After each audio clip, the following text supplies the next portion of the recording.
దేవునికి మహిమ కలుగును గాక. ప్రియమైన సహోదరులారా, రండి దేవుని వాక్యాన్ని ధ్యానం చేసుకుందాం. అరాధరాజును ప్రజలు జయించారు. మోషేతో వెళ్ళి అక్కడ సర్పాల నుంచి విడుదల పొందారు. అయితే అది అయిన తర్వాత అమోరీయుల రాజ్యము, అది అక్కడ రాజుగారి పేరు సీహోను. అయితే సీహోను వద్దకు కొంతమంది ఇశ్రాయేలు ప్రజలు వెళ్ళి, అయ్యా మీ దేశం నుంచి మేము వెళ్తాము, మీ నీళ్లు తాగము, మేము మీ పులిమేరలు దాటి వరకు మేము నడిచి వెళ్ళిపోతాము అంటే, లేదు లేదు, మా దగ్గరికి మా మేదల్ని మీరు రావద్దు అన్నారు. అయితే వెంటనే వాళ్ళతో యుద్ధం చేసి ఇశ్రాయేలీయులు వారిని కత్తి వాత హతము చేసి వాని దేశమును అర్నోను మొదలుకొని ఎబ్బోకు వరకు అమ్మోయిల దేశం వరకు స్వాధీనపరుచుకున్నది. ఇక దేశం ఎంటర్ అవుతూ ఉంది, అరణ్యాలు అయిపోతూ ఉన్నాయి. ఇక అరాధు రాజు మరి అతారీముల మార్గమున అరాధు దక్షిణ దిక్కు కనానీ రాజు అరాధు రాజు నశించిపోయాడు. వారిని హతమార్చారు. ఇక అమోరీల రాజు దగ్గరికి వచ్చారు. అమోరీ రాజుని అడిగినప్పుడు వాళ్ళు ఒప్పుకోనప్పుడు వాళ్ళతో యుద్ధం చేసి అక్కడ సీహోను రాజు తన అందరినీ కూడా అందరూ నాశనం చేసి అక్కడ దేశాన్ని ఆక్రమించుకున్నారు. నెక్స్ట్ హెష్బోను, ఇది కూడా హెష్బోను అమోరీల రాజు అయినటువంటి సీహోను పట్టణము మోయాబు రాజు యుద్ధం చేసి అర్నోను వరకు మొత్తం అంతా కూడా, ఎందుకంటే హెష్బోను సీహోను పట్టణాన్ని ఇశ్రాయేలీయులకు సొంతము అయిపోయింది. అయితే ఈ ఓగు రాజు తిరిగి బాషాను వరకు వెళ్ళినప్పుడు బాషాను రాజును ఓగును ఇలాగ ముగ్గురు రాజులను హతమార్చి వారి తాలూకా ఆ సమస్తాన్ని స్వాధీనపరుచుకుంటూ ఇశ్రాయేలు ప్రజలు సాగిపోతూ ఉన్నారు. ఎందుకంటే దేవుడు వారి పక్షాన యుద్ధం చేస్తూ ఉన్నాడు. వాళ్ళకి భయం లేదు, దేవుడు యుద్ధం చేస్తూ ఉన్నప్పుడు ఇంకలా సాగుతూ ఉన్నప్పుడు అక్కడ ఇశ్రాయేలీలు అమోరీల రాజు అయినట్టు, అంటే అక్కడ సిప్పోరు కుమారుడైనటువంటి బాలాకు అనే ఒక మోయాబు దేశంలో ఒక రాజు వెళ్తూ ఉన్నాడు. మోయాబు దేశానికి వచ్చారు. అమోరీల రాజులు అయిపోయారు. అమోరీలు అయిపోయిన తర్వాత మోయాబు దేశానికి వచ్చి అక్కడ సిప్పోరు కుమారుడైన బాలాకు ఇశ్రాయేలు అంతా చూస్తున్నాడు. అయ్యో, సీహోను, ఓగు, హెష్బోను ఇటువంటి రాజును హతమార్చారే, మన వాళ్ళతో చాలేం కదా వాళ్ళు అనుకుంటున్నాడు. ఇంకా మోయాబు రాజు జనము విస్తారముగా ఉన్నందున మోయాబీలు వారిని చూచి మిక్కిలి భయపడిపోయారు దేవుని బిడ్డలను చూసి. మోయాబీలు ఇశ్రాయేలులకు జంకిరి. మోయాబీలు మిద్యాను పెద్దలతో అంటున్నారు, ఎద్దు వీటి పచ్చికను నాకివేయినట్లు ఈ జన సమూహం మన చుట్టూ ఉన్నది. ఎద్దు వీటి పచ్చిక అలాగేస్తే ఎలా నాకేస్తుందో, ఎద్దులు అలా నాకేస్తారయ్యా మన వాళ్ళందరినీ, వీళ్ళతో మనం చాలేమో ఎలాగా అని అనుకునేటప్పుడు, అయితే బాలాకు అక్కడ ఉన్నటువంటి బిలాము అనేటువంటి ఒక బెయూరు కుమారుడైన బిలాము అనే ప్రవక్తను పిలుచుకొని వచ్చి వాళ్ళు అంటాడు, అయ్యా బిలాము, ఇదిగో నువ్వు దయచేసి వచ్చి నా నిమిత్తం ఈ జన్మను శపించు, వారు నాకంటే బలవంతులు. చూడండి, లాస్ట్కి లోకము దేవుని బిడ్డలను శపించడానికి ప్రయత్నం చేస్తూ ఉంటుంది.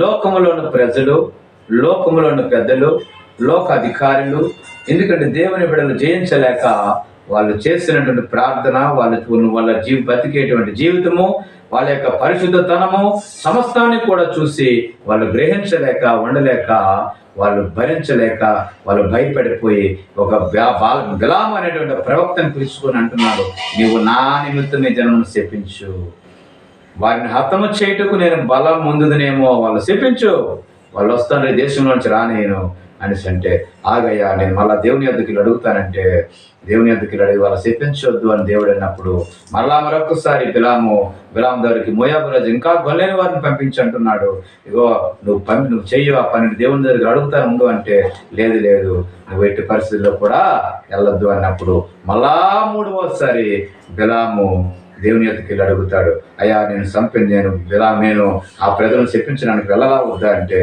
సరే వెళ్ళు అని దేవుడు మాట్లాడినప్పుడు ఆ గాడిద గంత కట్టుకొని తిరిగి వెళ్ళేటప్పుడు గాడిద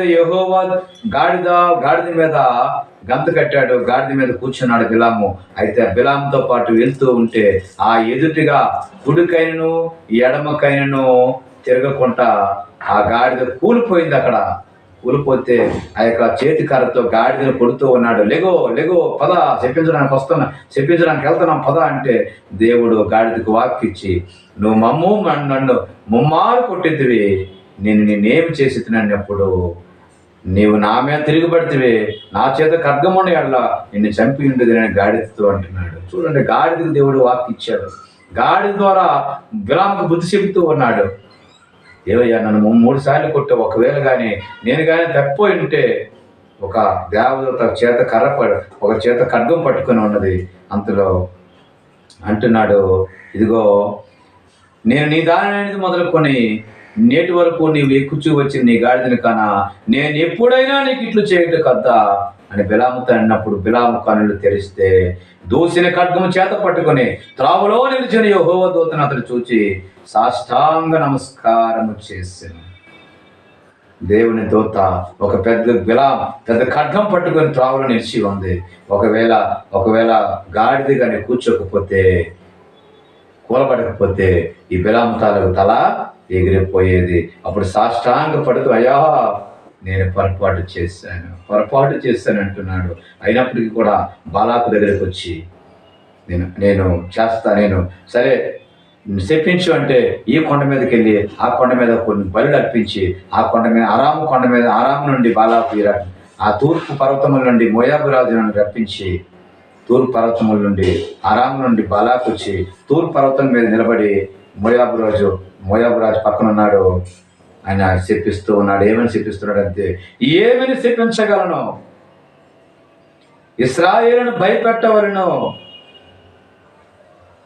ఏమని చెప్పించగలను, దేవుడు చెప్పించలేదే. ఏమని భయపెట్టగలను, దేవుడు భయపెట్టలేదే. యాకోబు రేణువులను ఎవరు లెక్కించగలరు? దేవునికి మహిమ కలుగును గాక. ఇశ్రాయేలు 4వ పాలు ఎవరు లెక్క పెట్టగలరు? 4వ పాలు ఎవరు లెక్క పెట్టగలరు?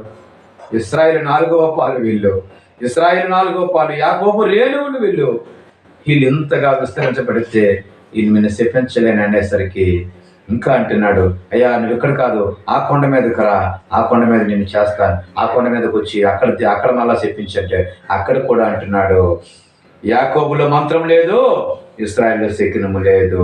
ఆయా కాలంలో దేవుని కార్యములు యాకోబు వంశస్థులకు ఇశ్రాయేలులకు తెలియజెప్పబడెను. చూడండి, లాస్ట్కి ఇంకా చాలేమని చెప్పేసి వాళ్ళందరూ కూడా వచ్చేసారు. నా నిమిత్తం మీరు చెప్పించడానికి రమ్మంటే దేవుని దృష్టికి ఏది అనుకూలమో అదే దేవుడు చేస్తాడు.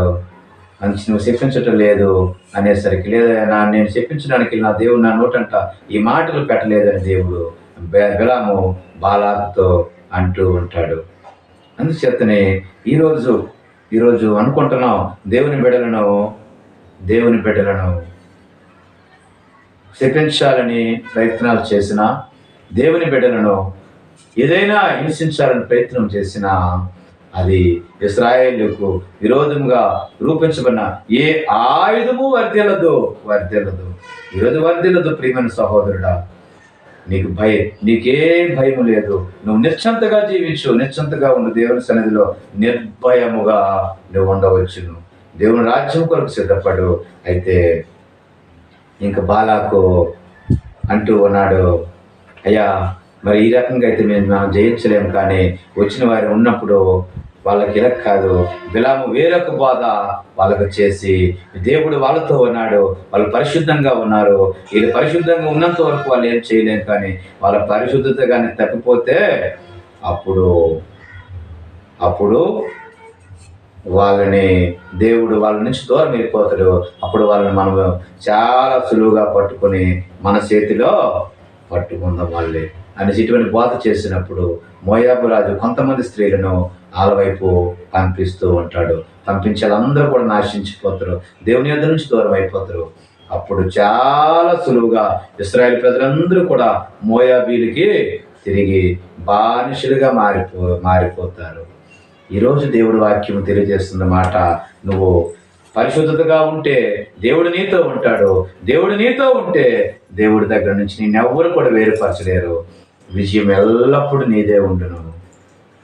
కాబట్టి నువ్వు దేవుని వైపుతోనే ఉండు, దేవునితోనే జీవించడానికి సిద్ధపడు. ప్రియమైన సహోదరుడు, సహోదరి, దేవుడి వాక్యం దీవించి ఆశీర్వదించును గాక. ఆమేన్.